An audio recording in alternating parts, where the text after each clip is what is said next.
Let's go ahead and create an example using abstract classes. So I want to make a calculator for different shapes. And each of those calculators will need to calculate the area. And so I'm going to create a public abstract class area calc, for instance.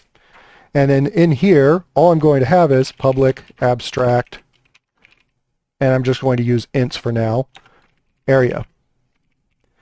So any class which inherits this area calc must implement area as their own overridden method. Now, they could have others, but they have to have at least this area there. So let's go ahead and create a rectangle.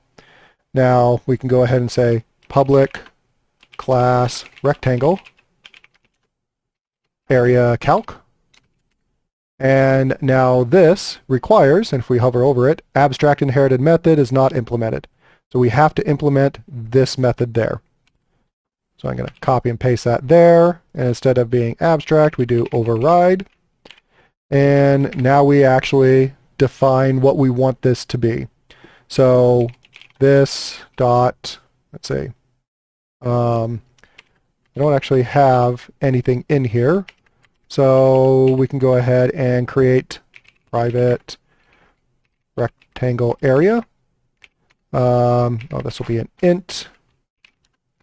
And we want private int side 1, private int side 2. And so this will be this dot rectangle area is equal to this dot side 1 and side 2. Let's see. So we actually probably want to have our getters and setters for these. So public int side 1 get return this dot side 1, and set is going to be this dot side 1 is equal to value.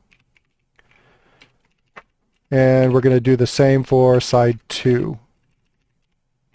Side 2, side 2, side 2. All right, so now when we do this, this will be this dot side 1 times this dot side 2. And then we'll just return this dot rectangle area. Now I'm creating all this extra stuff because maybe we want to have it store the area and we want to use it somewhere else. Maybe we don't want to. But I'm just creating this extra stuff here just because. So now this method is overriding the abstract method area from area calc that we are inheriting. So let's go ahead and create a rectangle. So we'll go ahead and do rectangle. Rect1 is equal to new rectangle. And I could add in the inputs here. So I could say int side 1, side 2, and then I could do the prompts and everything. But one of the things that we can do here is when we call our constructor, we can go ahead and create a constructor, and when we call the constructor, it will prompt for the sides if we don't give them the sides. So we'll go ahead and do public rectangle. And so this is going to be just calling the constructor with no parameters. And so now all we need to do is we just need to say console.write. Please enter the first side of the rectangle.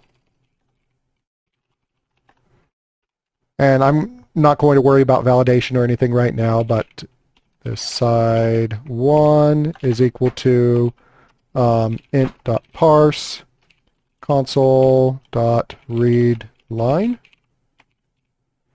And I'm going to copy this, and I'm going to set this to side 2 and second.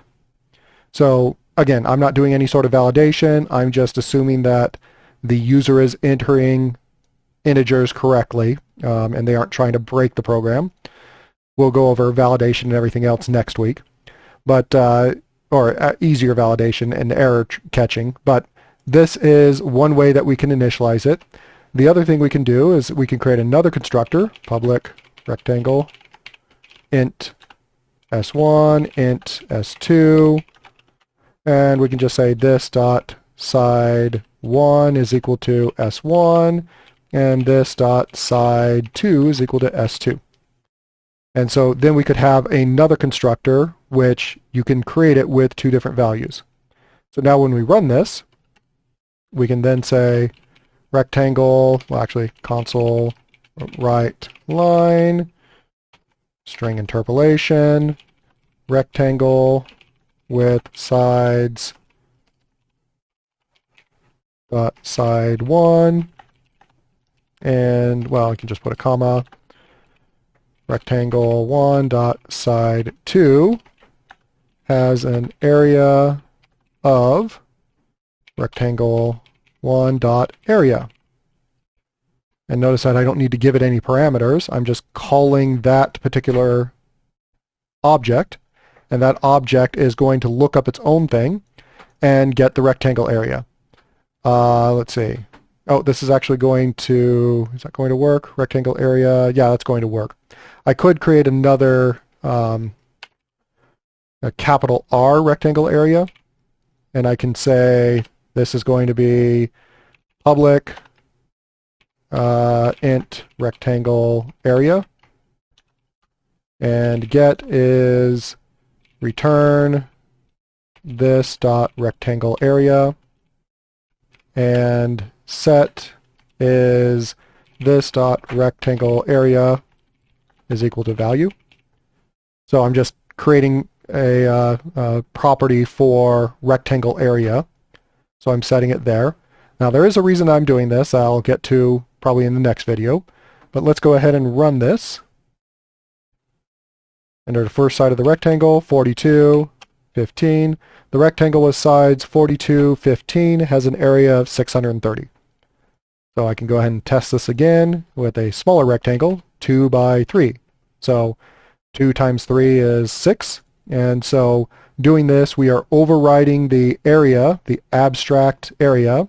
And this is the idea of abstract is that is the idea of area. You have this class here, and you have all of these ideas in there, and anybody who is using this class must implement my ideas I have for that. So this is the way that you can override methods from other classes.